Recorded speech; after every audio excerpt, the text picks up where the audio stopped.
அஸ்ஸலாமு அலைக்கும் வரஹ்மத்துல்லாஹி வபரகாத்துஹு. அரபி இலக்கணத்தினுடைய பாடத்தில் இன்றைக்கி நம்ம பார்க்க போகிற பாடம் என்னென்னா நவுன்ஸ் அண்ட் அட்ஜெக்டிவ்ஸ், அதாவது பெயர் சொற்களும் மேலும் தன்மைகளை பற்றியும் நம்ம இன்றைக்கி பார்க்க போகிறோம்.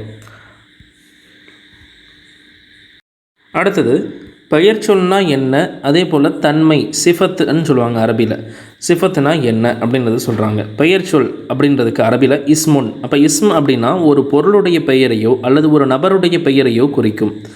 அதே போல் தன்மை அப்படின்னாலும் அதுதாங்க, ஒரு பொருளுடைய அல்லது மனிதனுடைய தன்மைகளை குறிப்பதற்கு தான் அரபியில் சிஃபத் அப்படின்னு சொல்கிறாங்க. இப்போ எதெல்லாம் பெயர் சொற்களாக வரும், அதே போல் எதெல்லாம் தன்மைகளாக வரும் என்பதை பற்றி இதில் சொல்கிறாங்க.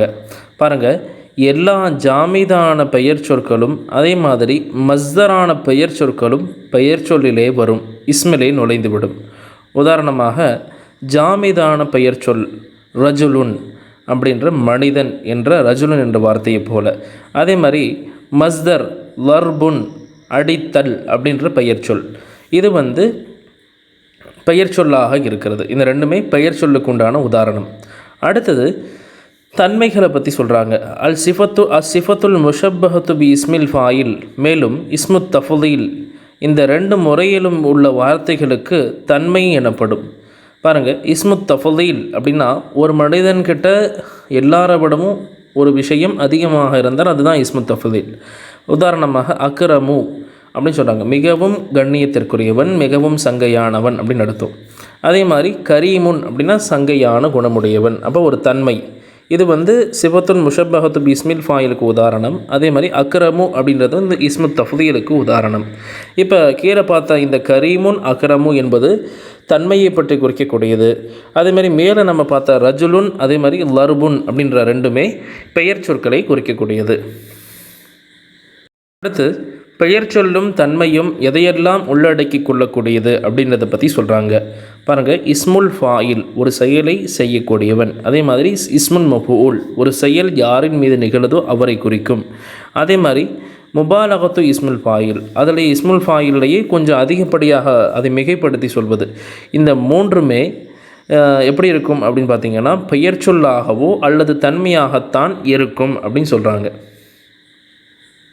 அடுத்ததாக பெயர் சொல் இருக்குது இல்லையா, அந்த பெயர் சொற்கள் சில சமயத்தில் உறுதிப்படுத்துவதற்காகவும் அதே போல் தன்மைகளாகவும் பயன்படுத்தப்படும். ரெண்டாகவுமே பயன்படுத்தப்படும். உறுதிப்படுத்துறதுக்காக அதே மாதிரி தன்மையாக பயன்படுத்தப்படும். உதாரணமாக ஜெய்துன் அதுலுன், ஜெய்து நீதமானவன் அப்படின்ற அந்த வார்த்தையில் அதுலுன் என்பது அந்த சில சமயத்தில் உறுதிப்படுத்துறதுக்காக அதில் வந்திருக்கு. அதுமாரி நீதமான தன்மையுடையவன், அப்போ நீதம் என்ற ஒரு தன்மையை அதில் குறிப்பிடுறாங்க.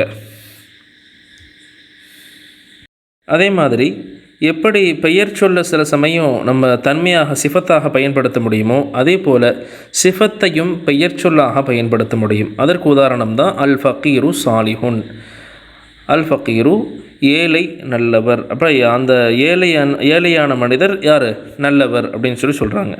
அப்போ அந்த சிஃபத், அந்த தன்மை, ஏழ்மை என்ற தன்மையை இந்த இடத்துல எப்படி பயன்படுத்தியிருக்காங்க, அல் ஃபக்கீரு ஏழை அப்படின்னு சொல்லிட்டு பெயர் சொல்லாக பயன்படுத்தியிருக்கிறாங்க. அதே போல் இங்கே என்ன சொல்கிறாங்கன்னா சிஃபத்து எப்படி வரும், கைரு முன்சரிஃபாக வரும். அதில் சர்ஃப் எடுக்க முடியாது.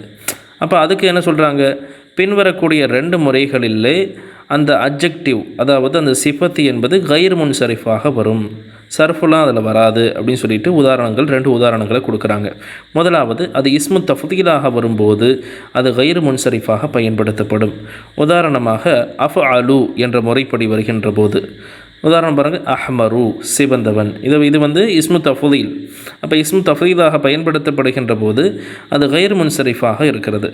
அதே மாதிரி இன்னொரு சிஃபத் சிஃபத்துல் முஷப்பஹத்து பி இஸ்மில் ஃபாயில் அப்படின்றது அந்த ஃபஅலான் என்ற முறைப்படி வந்தால் அது கைர் முன்சரிஃபாக இருக்கும். உதாரணமாக ஃபஅலான் என்ற முறைப்படி கல்பானு அப்படின்னா கோபப்படக்கூடியவன், கோபமானவன் அப்படின்னு அர்த்தம். அப்போ இந்த கல்பான் என்ற வார்த்தையும் அஹ்மரு என்ற வார்த்தையும் கைர் முன்சரிஃபான தன்மைகளாக இருக்கிறது. மீண்டும் அடுத்த முறை அரபி இலக்கணத்தினுடைய பாடத்தில் உங்களை நான் சந்திக்கின்றேன். அஸ்ஸலாமு அலைக்கும் வரஹ்மத்துல்லாஹி வபரகாத்துஹு.